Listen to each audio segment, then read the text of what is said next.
looking game from Compass Games. The game is called Maori, Warriors of the Long White Cloud, and the subtitle is Clan Warfare in New Zealand. The game is designed by Kevin McPartland and Jerry Shiles. I know that Kevin has done several games, not on New Zealand, but on Polynesian cultures. I know he did Conquest of Paradise, recently Banish the Snakes, which focuses on Ireland, but this one focuses on New Zealand and the various tribe or clan warfare between the various clans on the island there. The game looks interesting. I'm not going to make any political statements about it. I do want to say that I have, as a lover of history, I do enjoy learning about, different cultures, different battles or conflicts. This focuses on an area, New Zealand, where I have not played many games, and I think it's going to be interesting. So look at the box back. The game is in the time period of around the 14th and 15th century, and it is a struggle over control of various areas on New Zealand. The game is a strategic level card-driven war game, so it uses cards like this to take actions, building building villages, moving out, collecting resources. I know the MOA is one of the resources that is available, as well as other things, but once again, building, protecting, expanding, kind of a 4X style game, for lack of a better word. The game actually has a lot of cards, 110 event cards. You can see here in the components list, a big 22 by 34 mounted map board, which is very nice. Lots of counter sheets. Each culture, the game plays 1 to 4, and each culture has probably 100 counters that they can use. There's several player aids, a rules book, and then 4 6-sided dice. This also comes in one of Compass's really well-made, very sturdy 2-inch boxes. So this is a nice looking game, once again on an interesting subject. Open the game here. The first thing that you see are a bunch of cards. I've already kind of pre-opened them because I want to unbox them and show you, what they look like. Really great. I enjoy the art. I'm not sure who the artist is, but I think it definitely gives a good setting for what is going on. The game came out this year in 2023, although the copyright date is 2020 there. I know it's been in design for quite a while, but it actually wasn't printed until this year. So here's a look at some of those cards. There's a reaction card. These cards can be played for their ops values in the upper left hand corner. It says reaction, those say reaction, but let's just look. The only thing I don't like is the dark background of the hill or the mountain there. Really makes the text a little difficult to read, but advance the game end marker 1 space if the game does not end and you do not control the most areas. Also spend 3 ops points instead of just 1, which is what the card gives you. This one says remove 1 MOA marker from the map, so that's kind of a mean-spirited thing where you can take a resource from another player before they can collect that. Remove any one leader from play. Paramount chiefs are replaced in their home village. Tohunga are replaced in the normal way. Clan elders are removed to their pool. These are some immediate events that must be played. They say play it now, and then you get to redraw a replacement card in its place. So different kind of bad events. Place 1 seal, or good events. Place a seal marker in any open seal symbol on the map. If none are open, there is no event. There's 2 seal markers. Land movement in battle is prohibited until the rains end. So this is kind of monsoon type thing happening. Kind of a cool drawing there. Sea movement is prohibited until Tangaroa calms down. Keep this card out on the board until the end of your next turn. And then back to the normal event cards. There are 2 packs of those. Like I mentioned, there are 110 total cards. I believe they are from a common deck, so they are not seeded or given to each player. And you can see there's a whole bunch of variety in types and numbers. 1 through 4 appears to be the ops values typically that come with the game. There are 4 colored 6-siders. These 6-siders coincide to the player colors. Always a nice graphic design touch to make games more playable. There are 4 player aids here, 1, 2, 3, 4, and they give you everything from, you know, all the different markers that you can buy and develop or use, the different resources, how to do those actions, as well as the religion and how that plays into the game.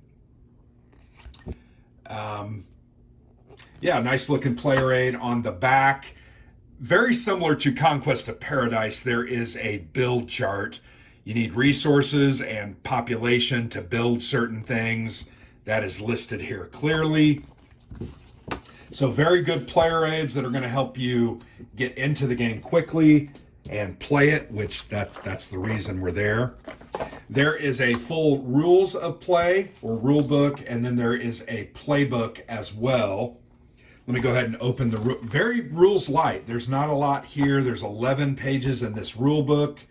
This back page appears to be designer notes and sources with a bibliography over on the right, player notes as well, appendix, and then there's a solitaire rule set, which is nice because the game can then be played when you can't get your friends together. So really when it boils down to is there's only 8 pages of rules.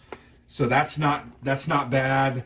Some good full color examples showing different things like combat, movement, etc. I think these are going to be very good rule books that are going to help you, once again, get into the game and play it. So nice looking rule book. Let's go ahead and take a look at the playbook. My guess with the playbook is that there are some, there's an example of play here. So we're looking at that right here. There's a full example of play. This is the second turn. The pages before were the third, and this is the first turn, kind of showing how it's played. There's also some discussion about setup and how it works. There's a nice map there that kind of shows you the game setup. So yeah, basically it's a full, not a full playthrough, but at least a 3-turn playthrough, which is kind of nice. And then the map at the start of turn 4. I think there's also some designer notes here in the back, explanation of terms used in the game. So definitely nice. And here's those counter sheets. Remember I said there were 5 counter sheets. These are very, these are going to pop out really easily. So I'm gonna put these down, and I'm going to show you. I'm going to be losing counters. But this is one of the player, and it's just a generic tribe. There's no specific historiosity to the tribe itself.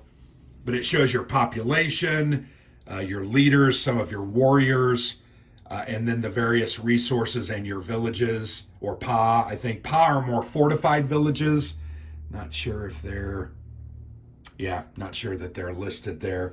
But these are seal tokens, and these are war canoes. There is a backside to these areas. So obviously these are control markers at the top, and then you flip them over to their neutral side.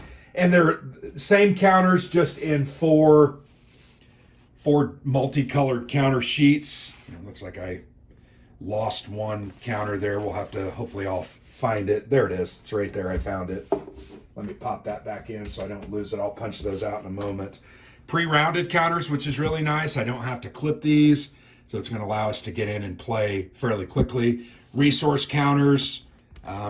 Not exactly sure what those are. And then these are just a bunch of blank extra counters. If someone's adventurous, they could probably create some variants and create some counters on their own. The big mounted map board, we're coming near the end. The big mounted map board, it really looks nice. I'm going to move that stuff over. Extremely big. There's a lot of space to ease play. Represents the entire island. Can't even really fit it all into the picture. And you can see I got a game set up over there on the right side that others may live. It's a solitaire game.